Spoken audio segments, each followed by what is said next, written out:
Well, hello everyone, and welcome to the Captivix Digital Transformation Masterclass webinar series. These live webinars will begin to give you the tools and strategies to help you uncover new revenue and value-producing opportunities by harnessing the power of the right technology. Now, just a few housekeeping items before we get started. All participants are in listen-only mode for the duration of the webinar, but please do feel free to chat any questions in the Q&A box located at the bottom of your screen. And we'll do our best to get to all of your questions at the end of today's session. And of course, replays of today's masterclass will be available on the Captivix website within about 48 hours. Now, I'd like to introduce you to our speaker for today's masterclass, CEO of Captivix, Rahul Maheshwari. As a digital transformation and technology leader, Rahul has led complex initiatives at Citibank and Motorola around digital strategy and technology implementation. But big businesses are not his only strength. He strives on bringing those best practices to mid and small companies. At this point, I'd like to turn today's session over to Rahul. Rahul, please go ahead. Thank you, Maria.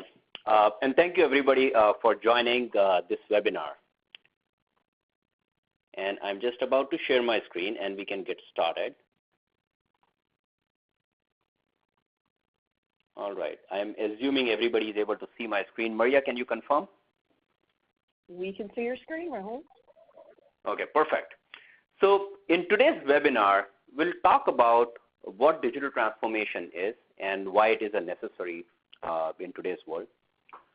And what is the value of systems integration within the entire digital transformation umbrella. We'll discuss few live examples and some demos. And then we'll share some tips on how to get started. So the first thing is I've been asked so many times, what is digital transformation? And there are so many different definitions floating around. So digital transformation is not simply running and executing a technology project that your IT team does it all the time. It's a conscious effort to leverage technology to enhance your operating model and deliver more value for your customers. And digital transformation doesn't stop over there. It is extended to the areas of finding new business and revenue models as well. So again, digital transformation is not about technology, but about leveraging technology to solve the problems. And digital transformation is also not a one-time big, massive project or a program, but it is a series of initiatives that continue to help you innovate, compete, and thrive. So why do we want digital transformation? Why now?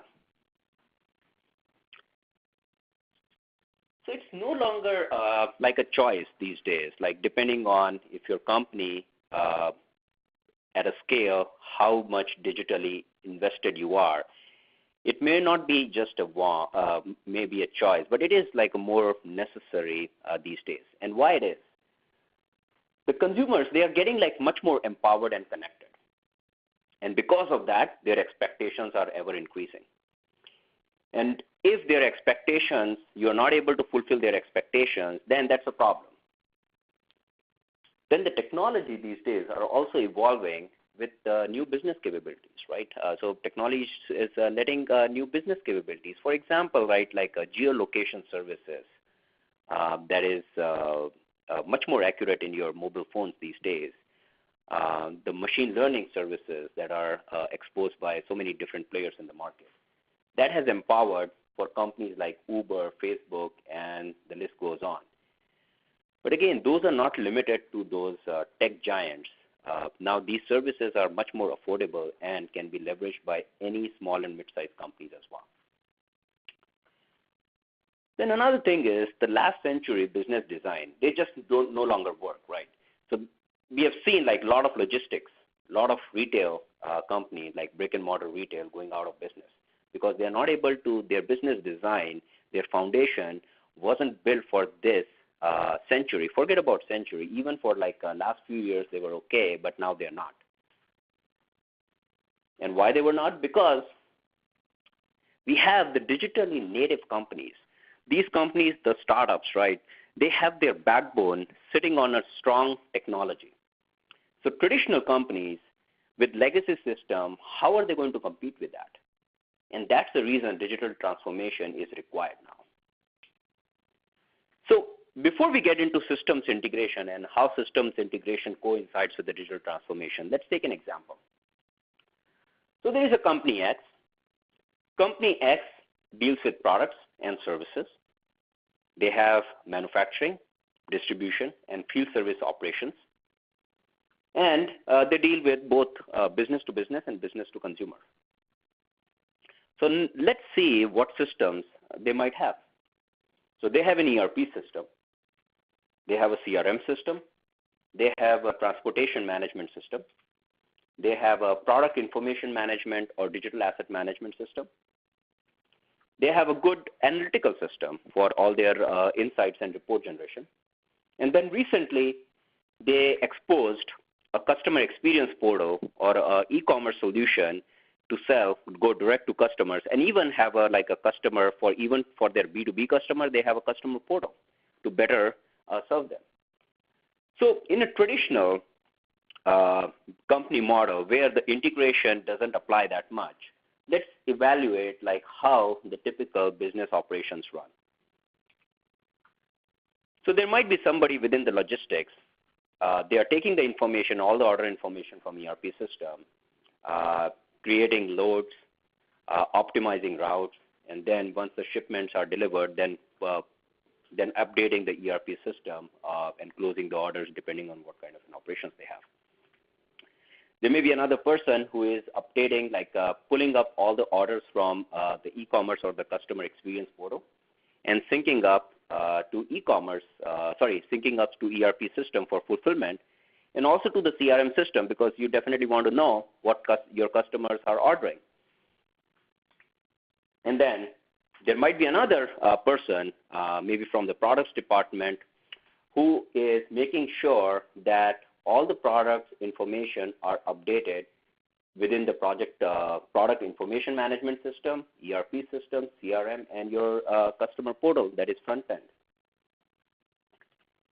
And then somebody, maybe from a sales side or maybe customer service side, making sure that all the customer information is synced up between the CRM and your customer portal or your e-commerce portal. Because without that, your customers are not getting the experience they should be getting.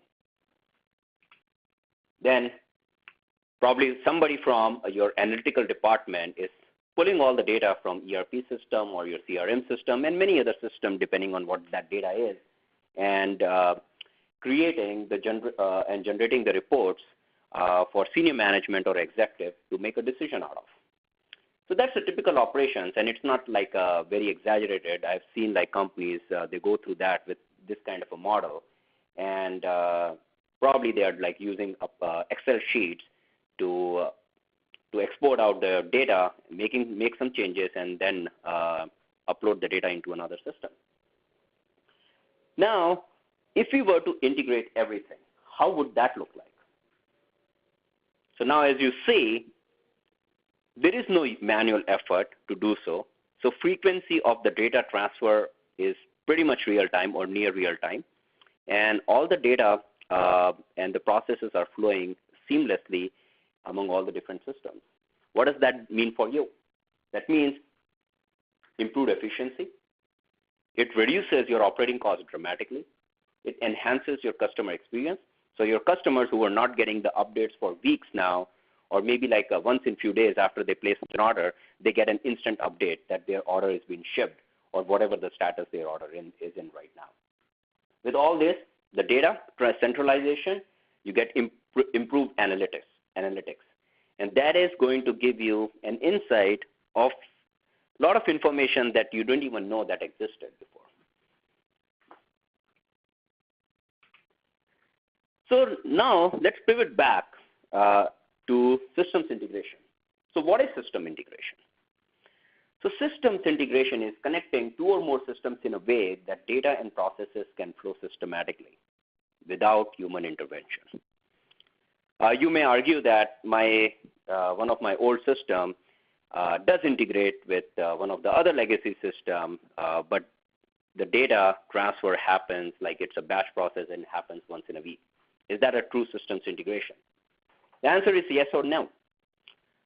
Yes, because there is no human intervention, but no, because does that enhance your customer experience?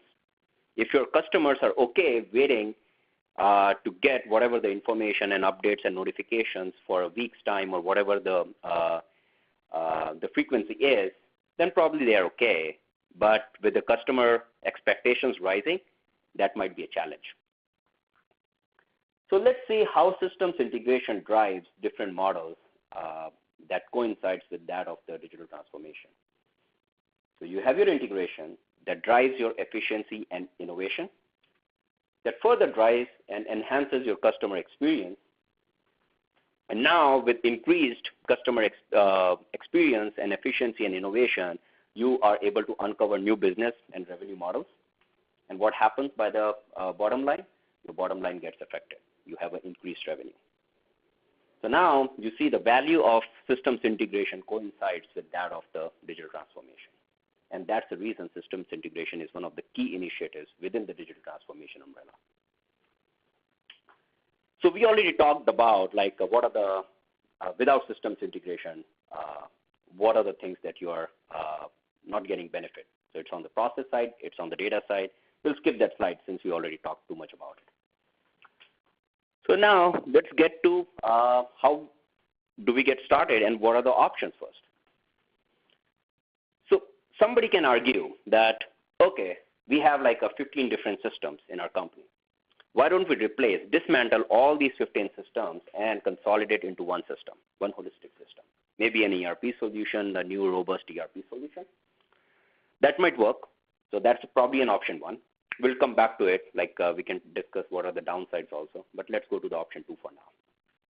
So option 2 would be whatever 15 or whatever number of systems you have, it can all be integrated seamlessly and creating an integrated ecosystem. That is option 2. The option 3 is probably a blend of 1 and 2 and more realistic scenarios. And why option 3 might be a better option for a lot of different companies, not all, but most of the companies. Because replacing your systems with one holistic system may or may not work, because each and every system has its own capabilities. Some of the systems have really good operational functionality in certain areas, some they do not. So for example, your ERP system may be really good, but it might lack transportation management functionality, for example. It might not have that robust fleet management functionality, or it might not have that robust e-commerce integration functionality. So those are the factors that needs to be considered. And then on the option 2 side, not all the systems can be integrated as well, or maybe they can, but it may not be a good idea if you have a very old school 90s ERP system or 90s order management system. It may make sense rather to integrate that and get all the data that is not clean. It might make sense to replace it with another more robust system. So ideally, the option 3 might work for most of the companies, but again, this is a case-by-case basis. Okay, so with that said, we will take an example, a small demo.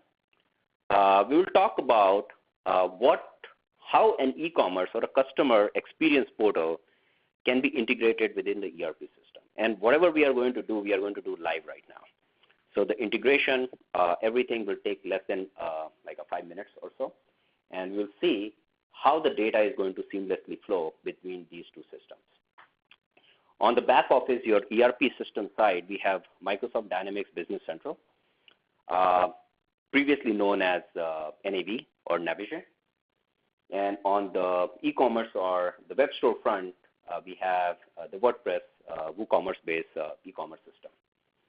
And again, the WordPress WooCommerce system can be leveraged either as an e-commerce system for B2C, or it can also be leveraged as a customer experience portal for more B2B side.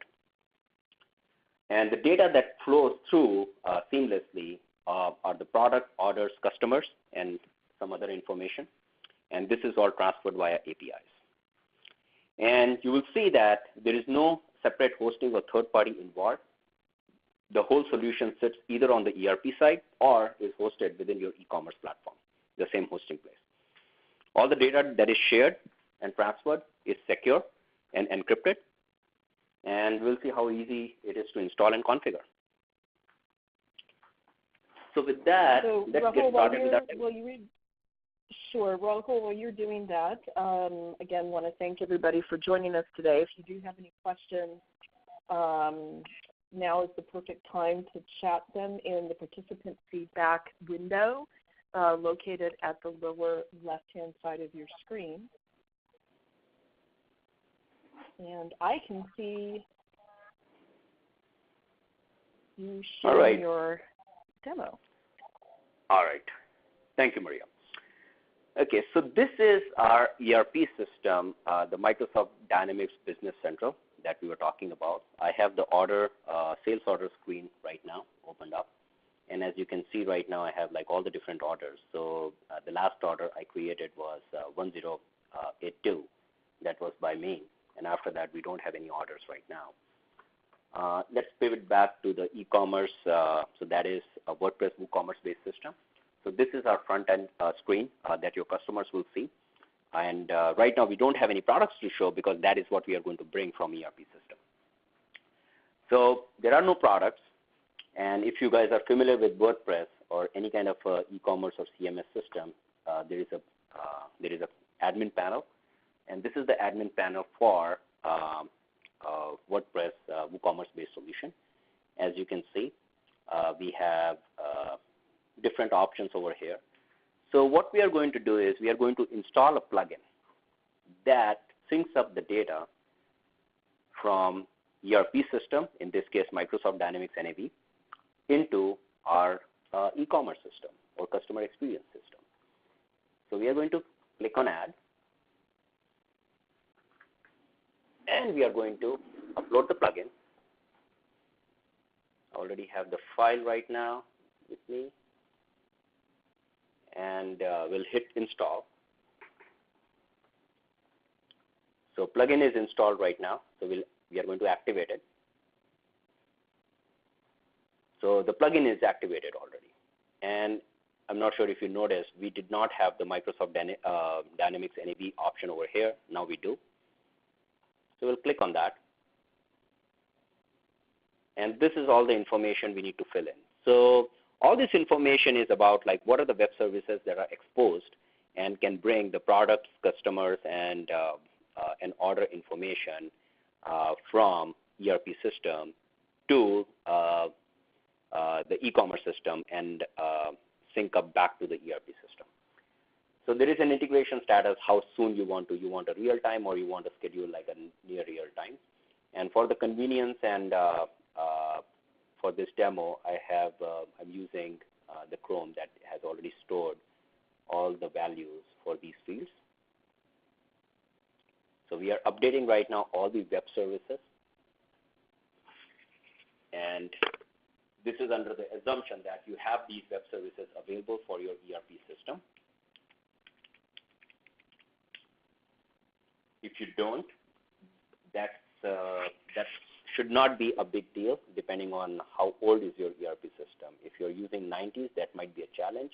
There is a different infrastructure involved in that, but if it is anything in the last decade, it's much easier to expose these kind of APIs. Okay, so we are done with the configuration right now. Now what we are going to do is we are going to bring in the products. So this is a product synchronization.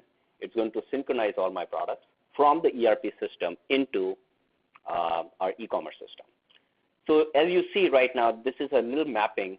So this is coming from your ERP system, Microsoft Dynamics NAV, and this is the value that is, this shows the value of like our first few products. And this is going to be mapped to what field within your e-commerce system. So right now there are certain fields that I want to import. For example, my SKU, my product description. There are my inventory, on-hand inventory, stock quantity. There are a few information that I may not wish to import. For example, my unit cost, because that is my costing. I'm more interested in pricing because that's what your customers are going to see anyways. So, and then once the mapping is completed, I hit the synchronize products. So right now there is a progress bar. As you can see, it's synchronizing all the products. Now, there are a lot of other things that it may not be captured within your ERP system. For example, like any assets related to the products, for example, your digital images or your videos or any kind of a technical specs. So wherever they are hosted, you can easily map it to those and bring in those information through different web services. Since we are, in this case, bringing the images also, so that's why it is taking a little bit longer to download all the products and sync up all the products from Microsoft Dynamics NAV. So we are almost done. So we see all the 15 products that we had right now for the demo purposes are imported. We can go over and check out how those products will look. So here you go. All these products are there with the images. We have their SKU. We have their on-hand inventory count. We have their pricing information and everything. Let's see if I can see those from what your customers will see, all the different products or maybe services. So I'm going to refresh my screen. Here you go. So all the products are now available. So this is maybe my categorization screen. Then I can go to my product details page. It shows like how much inventory I have. If you want to show that to your customer, good. If you do not want to show that, you can keep it hidden. But once you are below a certain threshold in your inventory count, then you can disable the add to cart option and you can say that, okay, either they can place a wish list or a back order for those items. So anyways, let's look at the items and let me order a few items and we will see how the order information flows through to my ERP system for fulfillment. So I ordered, I added Athens desk to the cart. Let me add this Berlin chair. And let me add this Atlanta whiteboard. So let me go to the cart now. So I have 3 products right now added to my cart. Since I have already been logged in as a customer, it already imports all the shipping information, ship to information from the ERP system into the e-commerce system now, or it can be done from your CRM system as well. So now my subtotal is $25.90. I'm going to hit proceed to checkout. It automatically pulls in because my customer profile is already set up. So it automatically pulls in all my shipping information. And now I'm going to hit place order. So what is happening behind the scene is it's pushing this order to the ERP system. And from ERP system, we are getting an order number. So ERP system, Dynamics Nav, creates an order number 1083 and pushes it back to the e-commerce system on a real-time basis. So right now, I have 1083, and we can look it up in our backend system. So we have a WooCommerce that is going to show us all the orders. So you see, 1 minute ago, I created an order, number 1083, and that is being processed. Let's look it back to the ERP system now. Here you go. As you last saw, the last order number was 1082 in that series. Now we have 1083. Let's click on that. And let's verify all the items that we added. We did add a desk, Athens desk, a Berlin chair, and the Atlanta whiteboard. And our subtotal is again 2590. Now what I'm going to do from an ERP standpoint, let me assume that, okay, we already have all these, actually we did have all these inventory, like we had the items in stock. So I'm going to ship the item now. So now I changed the items, I sent it as shipped. Now let's see what happens over here. For the demo purposes, I didn't want it to automatically ship, update this, so I have this button over here. So we synced up, and you can see the item is shipped. Now, this is on your e-commerce admin panel. Now, let's look at from a customer what your customer will see. So your customer is going to go to the orders, and they can see that my order 1083 is now shipped. So without any manual uploads of the orders and then pushing the information back into the e-commerce system, just with that simple plugin, you have both the systems 100% integrated. And that, what does that mean to your efficiency? So let's get back to our presentation.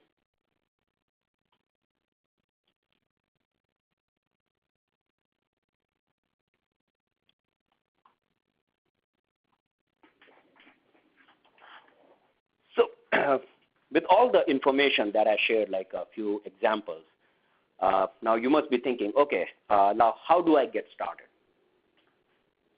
Now, the systems integration projects or initiatives are like one of a kind. So there are 3 different phases to get started with that. So first is analysis, then planning, and then execute. Let's elaborate. So within analysis, you need to figure out what are the systems that you need to integrate.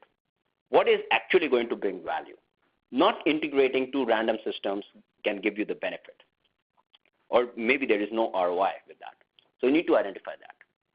The next is, once you have identified that, okay, you need to maybe integrate your warehouse management system with your CRM system, for example.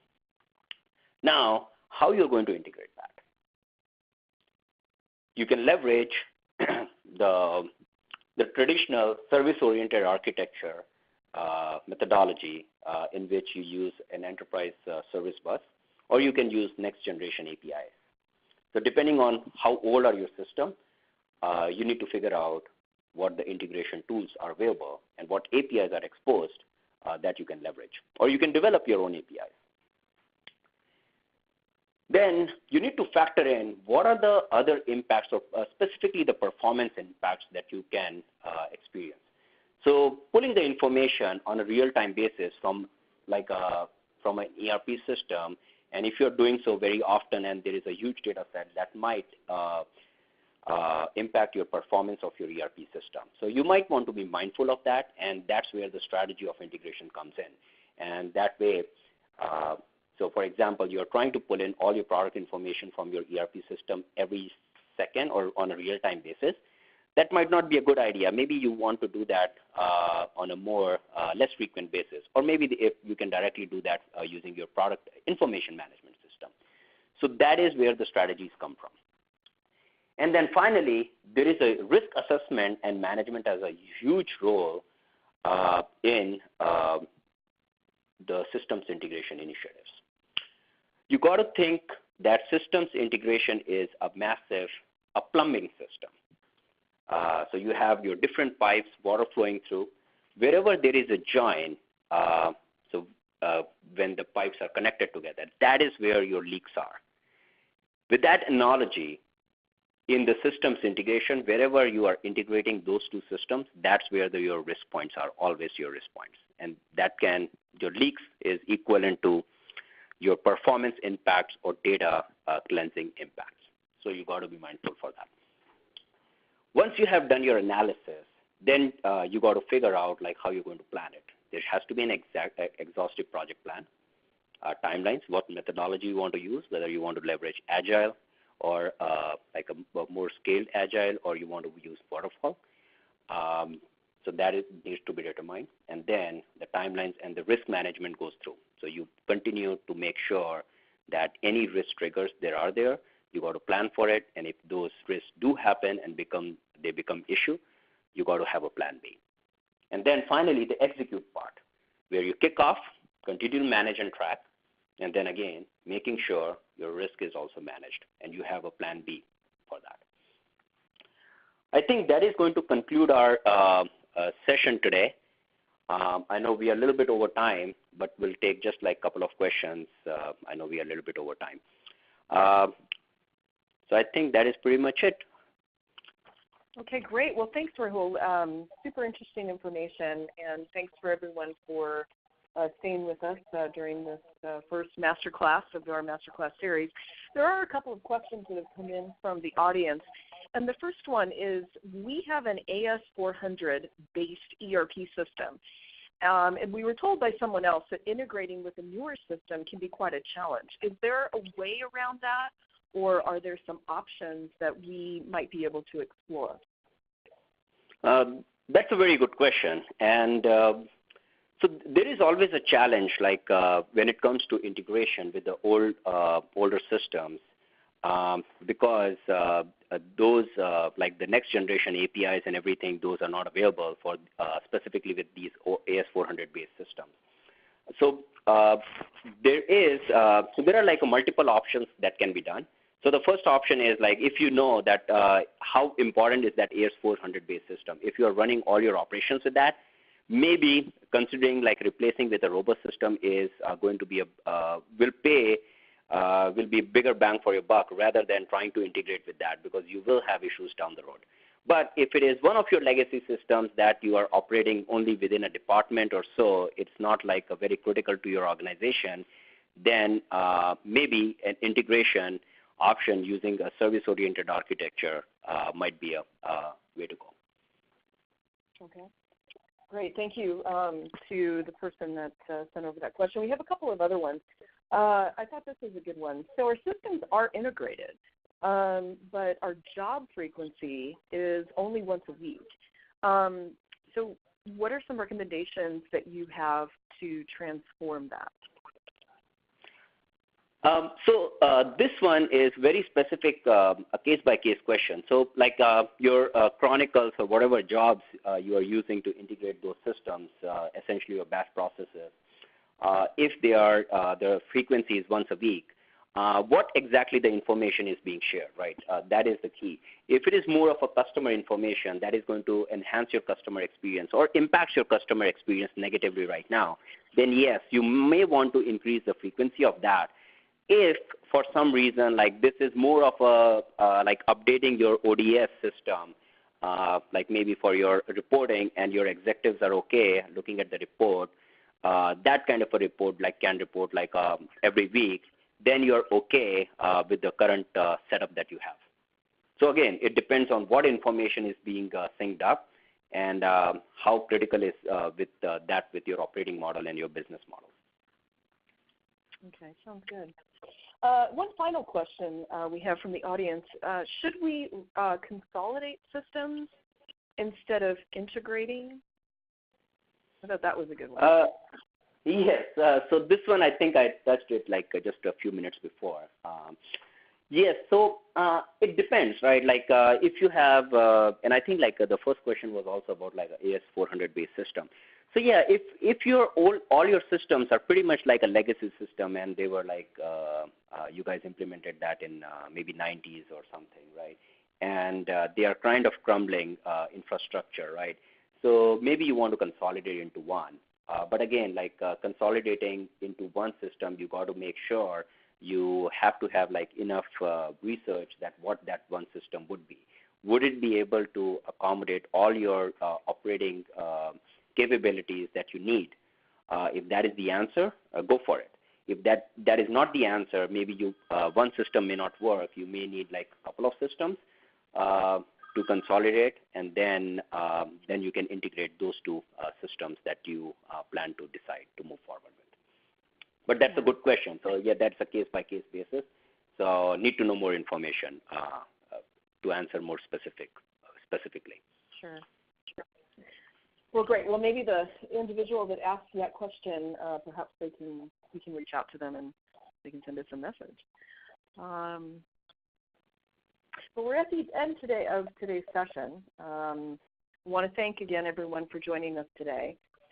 For additional information on Captivix, or if you just want to talk more about digital transformation and what you're doing in your company, just give us a call or send us an email at letstalk@captivix.com.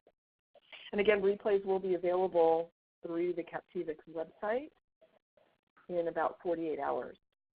I want to thank everybody again, and we'll see you soon. Thank you, everyone.